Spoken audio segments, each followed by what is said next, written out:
अगर आपको इस कलयुग में आपको अगर कलयुग के प्रभाव से बचना है, अकाल मृत्यु से बचना है, हार्ट अटैक से बचना है, कैंसर की बीमारी से बचना है या अन्य प्रकार के टीबी की बीमारी, ये बहुत सारी बड़ी बड़ी बीमारियां हो जाती है, उन सबसे अगर छुटकारा पाना है तो उसके लिए एक कार्य करना पड़ेगा, वह सिर्फ राम नाम।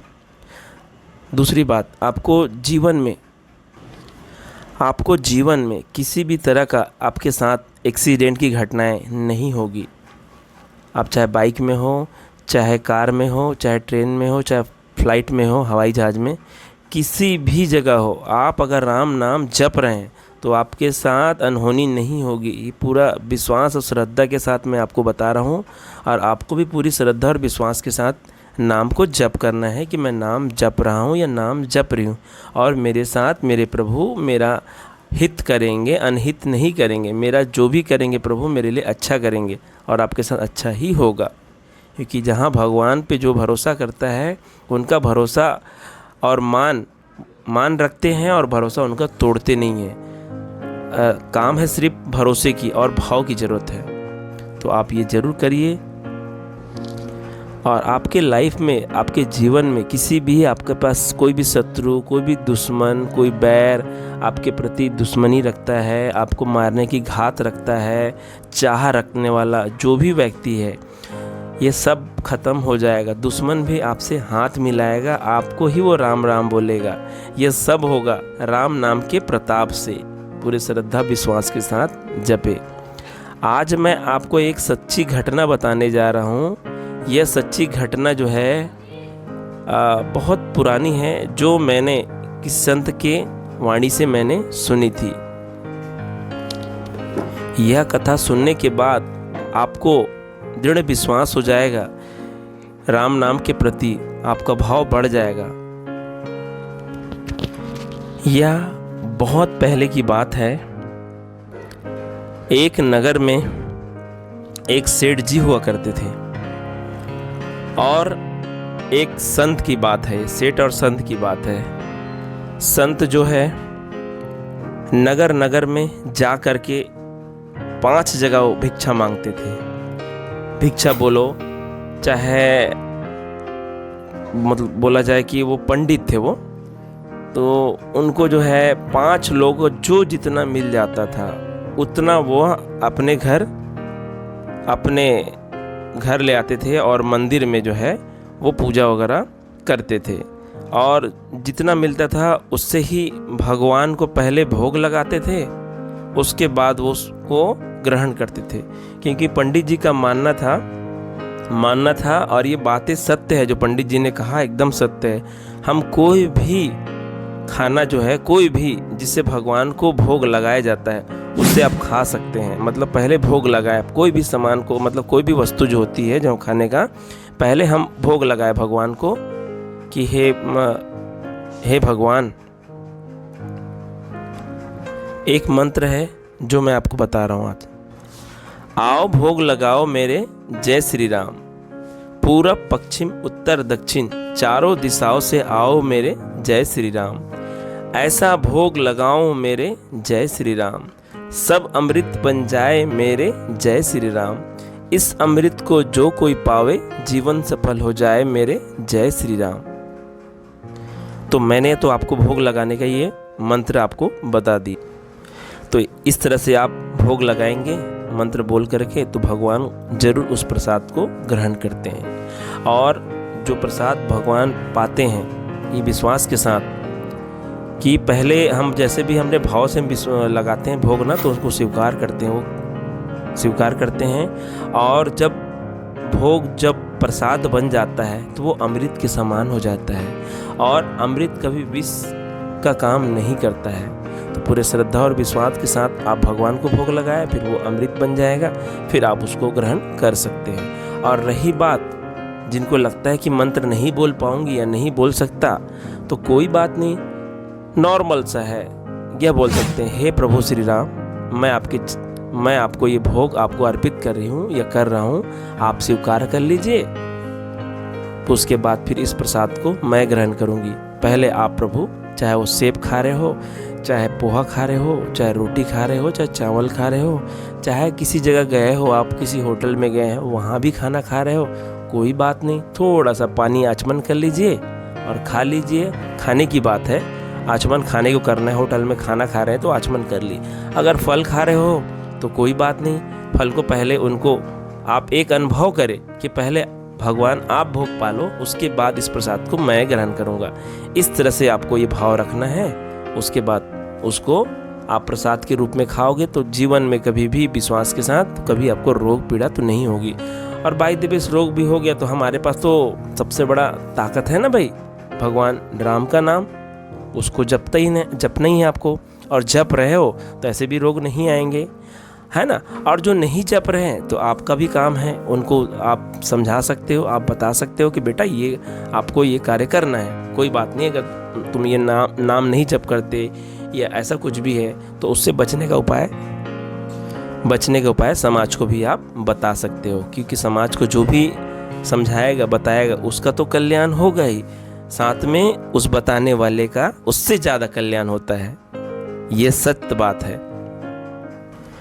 तो वो भगवान को जो है भोग लगाते थे इसी प्रकार से और खाते थे। और वहाँ के जो सेठ जी थे उसी नगर के, तो एक दिन जो है वह सेठ जी अपनी दुकान खोलने के बाद जो है उसे कुछ कार्य के लिए बाहर जाना था। तो उनका एक लड़का था जो सुशील था और वो जो है 16 साल के आसपास था। वो उस लड़के को अपने दुकान में बैठाल करके वो चले जाते हैं और यह बोलते हैं, बेटा कोई भी आएगा। सेठ जी बड़े कंजूस थे वो। तो अपने बेटे को बताया कि बेटा कोई भी आ जाए बिना पैसे लिए कोई सामान नहीं देना, ये बात को ध्यान रखना बेटा। ऐसे करके उसको समझा के वो वहाँ से चले गए। फिर उसके बाद वही पंडित जी जो है उनकी दुकान में वो आ गए और उनसे आने के बाद उनसे कहा कि बेटा थोड़ी सी मुझे नमक दे दो। अब वह सेठ जी का लड़का वह नमक उठा के दे दिया, जबकि वो नमक नहीं था, जहर था वो। मैं आगे आपको बता रहा हूँ।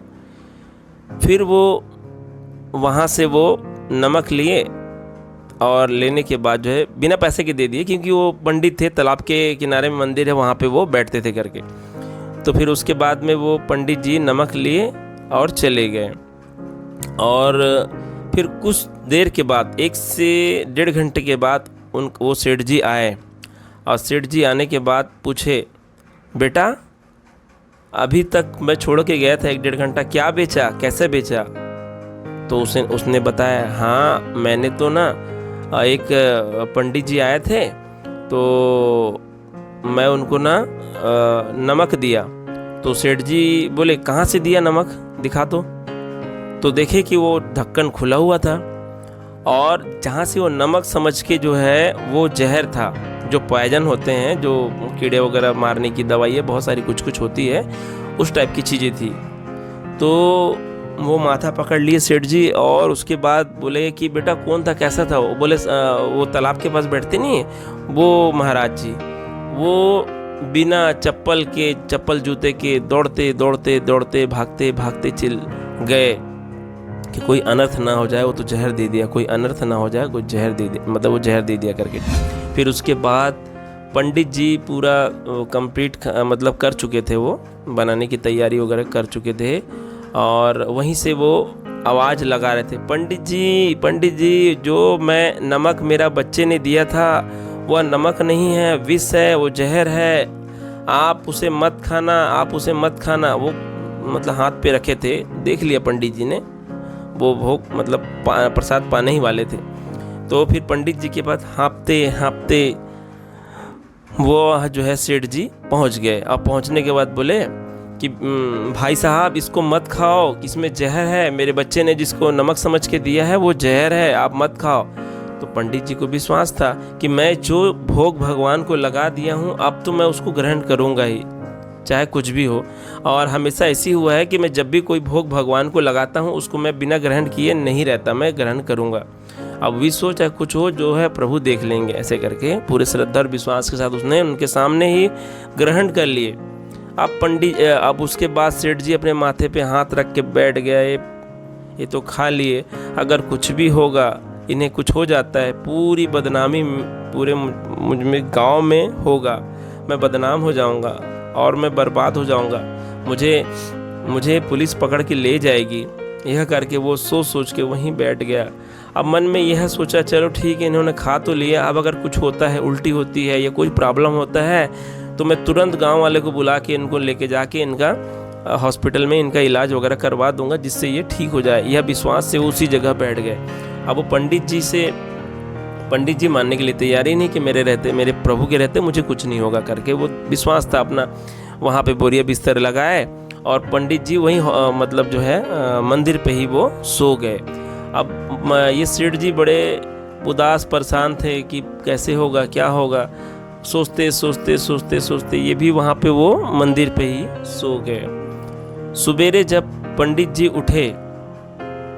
जी उठे तो दरवाज़ा देखा तो भगवान के जो है विग्रह जो होते हैं भगवान के, वो एकदम नीला पड़ गए थे। उसके बाद मतलब खंडित जैसा हो चुके थे वो, तो उनके पीछे वो भी उड़ चुके थे सेठ जी।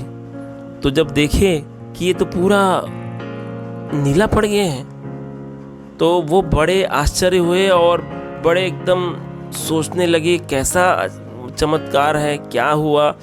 तो देखते हैं कि वो जो है कि पूरा अब मुझे उनको समझ में आ गया कि जो भी जहर था, जो भी विष था, भगवान ने ले लिए। और यह सब कुछ हुआ है ये महाराज, ये जो पंडित है, इनके विश्वास के कारण।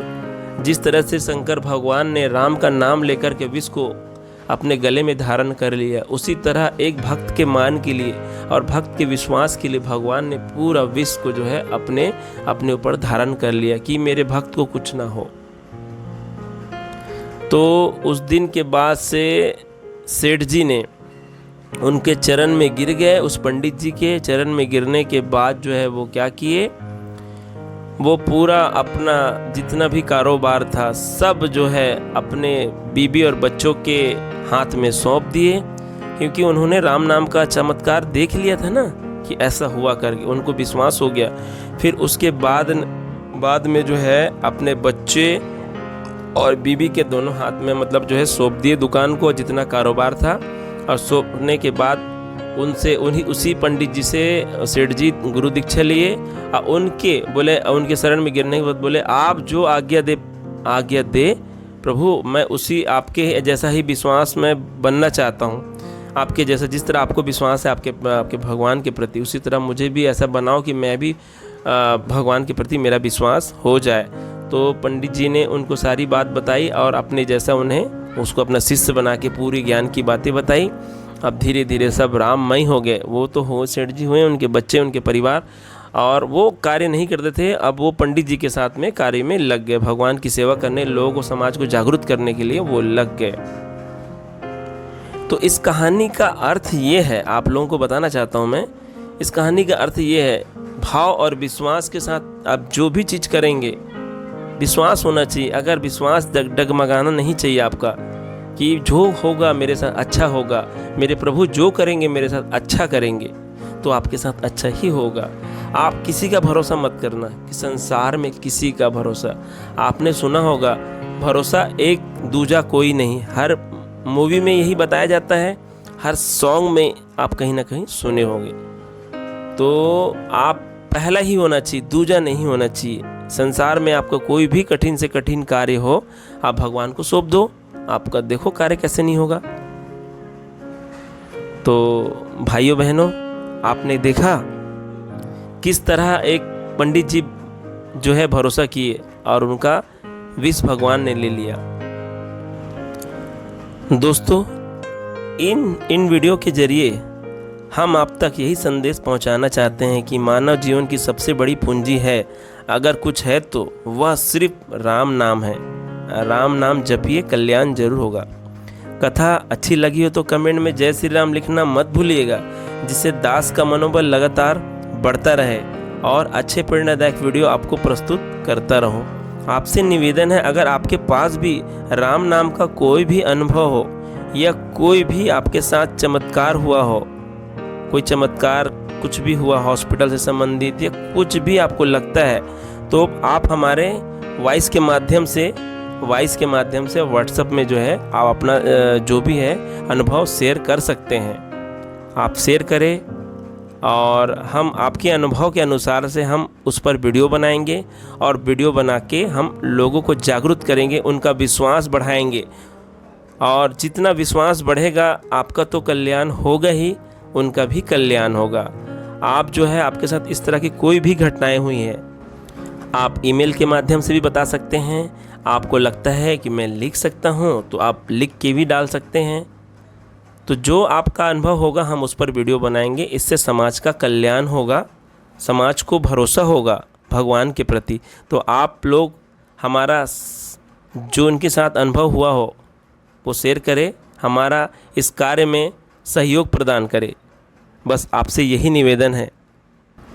व्हाट्सएप नंबर वीडियो के डिस्क्रिप्शन में दिया हुआ है, ईमेल का पता भी डिस्क्रिप्शन में आपको दिया हुआ है। मिलते हैं एक नए टॉपिक के साथ।